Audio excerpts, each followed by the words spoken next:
Okay, so this is my second week doing video blogs, and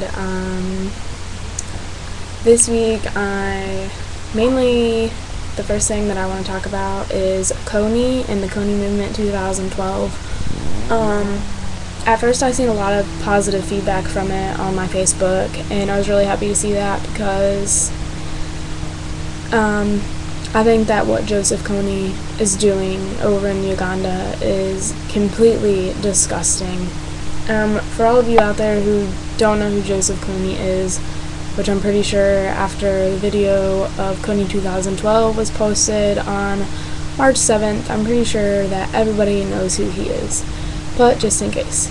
Joseph Kony is the leader of the Lord's Resistance Army over in Uganda, and he has been doing this since 1986, and he captures young boys and young girls, and for the initiative to be in his army, he makes the young boys kill their families so that they have no home to return to, and those young boys become his soldiers so that they have to kill other young boys and girls. Now, the young girls become his sex slaves, which that is what pisses me off the most, because that is just absolutely disgusting, and no little girl should have to go through that. These kids are losing their childhoods, they're messing up their lives, they're going through things that nobody should have to go through, ever. And Joseph Kony just really needs to be captured and stopped. Now, after all of this was said and done, some girl here on YouTube had posted a video claiming that she was from Uganda and she had moved here. She talks about how her family over there, like her grandparents and her brother or whatever, never say anything about Joseph Kony and say that he hasn't been there for years. Well, some of my Facebook friends, after I'd posted a paragraph-long status, said that they didn't want to read it and said that I should just include it in my vlog. So, I'm just going to read that. So, this is what it said. It said, "Okay, people, to all of you jackasses listening to that Ugandan bitch on YouTube, do yourself some research just as she suggests. Considering Kony was in court last year and is still at large and can't be caught, that tells you that no, he hasn't been dead for years. Also, when you see pictures of the army and you can see the speaker for the LRA at a press conference speaking, it is obvious as well, and when you read from an interview from his own mother in 2007, yes, that's kind of a long time ago, as she was lying on her deathbed saying that her dying wish is for her son to sign a peace treaty with his own Ugandan government. How can you say that all of this is made up? Yeah, because his own mother is just going to say that shit. These tens of thousands of kids are just going to kill people for no reason and say that they wish they could gain forgiveness and be away from the LRA. And when you learn that the hospitals over there were hit with mass amounts of patients coming with their lips cut off in just the past 2 years. Also with many, many other medical issues, yeah, I forgot, all these records are false, fake, made up, bullshit. But one little Ugandan bitch who lives over here is correct, right? Because her parents know everything about a country that they don't live in anymore. And is it possible that her grandparents don't tell her stuff about Kony because they still want her to visit? And they don't want her to be scared shitless? Is it possible that someone doesn't know everything going on in their own country when it's a poor country with lack of high-tech media? Yes, we have high-tech media, and if you ask me shit that's going on in another state, I might not even know. So all these things are possible, but I can almost guarantee that the records, the pictures, the hospital documentations, the documentary speeches, and Kony himself claiming that he's a Christian, trying to turn his country into a Christian country, they aren't lying. So for all of you jackasses who want to watch a video of some girl for 5 minutes and 47 seconds and automatically believe that she is God, before you take steps in educating yourself about Kony, his tactics, his life, and reading up on records and court documentation, throw yourself in a hole." That is what I had to say in my status.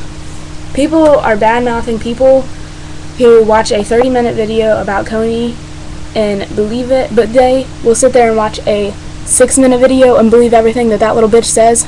I'm not fucking buying it. It's complete bullshit, and it pisses me off, so I'm gonna stop there before I get really mad. Anyways.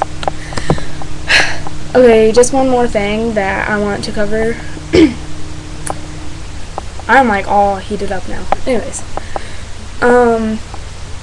is these stupid best-looking teen contests on Facebook. Honestly, at first, I thought it was kind of funny, so yeah, I did upload a picture of me. I didn't even check to see if it got any likes because I don't really care. I'm not trying to impress anybody on Facebook, especially people that I don't know. But, as it went on, I realized that this kid had thousands of likes on a picture claiming that it was his mentally challenged brother. Mind you, I thought something was a little bit fishy about that. Well, I did find the picture all over Google, and it was a snapshot of a kid who was on the news. Now, I didn't think that was a very funny joke, to joke around and say that your brother is disabled and all this other stuff to get a whole bunch of likes on a picture. After that, I was just thinking this morning to myself, when I thought about what I was going to say in this video blog, not only was it pathetic, people were bad-mouthing and tearing down people beyond belief. People were on there bragging. Ex-boyfriends and girlfriends were posting nudes of each other. Then I realized that it had basically become a public obituary. Everything that popped up in my newsfeed was like this: she passed away, or he passed away in this year, this date, blah blah blah, they really deserve it. Okay, a Facebook contest is really not the place to be posting your friends and family's lives all over to get a whole bunch of likes so they can win some stupid contest that I'm sure is probably just a little pedophile trying to get pictures of little boys and girls.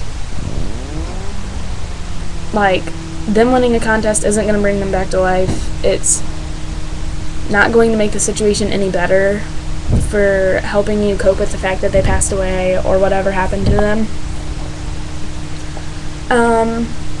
Today I did see a cutest couple one, and I'm not gonna lie, I do think that one's kind of cute. And yes, I did post a picture of me and my boyfriend, because for anybody who knows me or sees me on Facebook, you know that I constantly post about my boyfriend. So I think that's all that I have to say, because this video is already 7.5 minutes long and nobody really wants to listen to me babble on for that long. So pretty much, bottom line, stop Kony. Yeah, I still support it. I always will. I think it's complete bullshit what goes on over there. I don't care. I know that we need to fix our own country first, but no children should go through that ever. And if we can stop other mass murders with the help of other countries, then I think that we can stop this one too.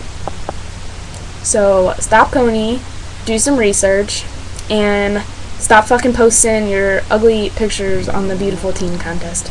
Bottom line. And have a nice week. Don't forget to like, subscribe, and follow me on Twitter.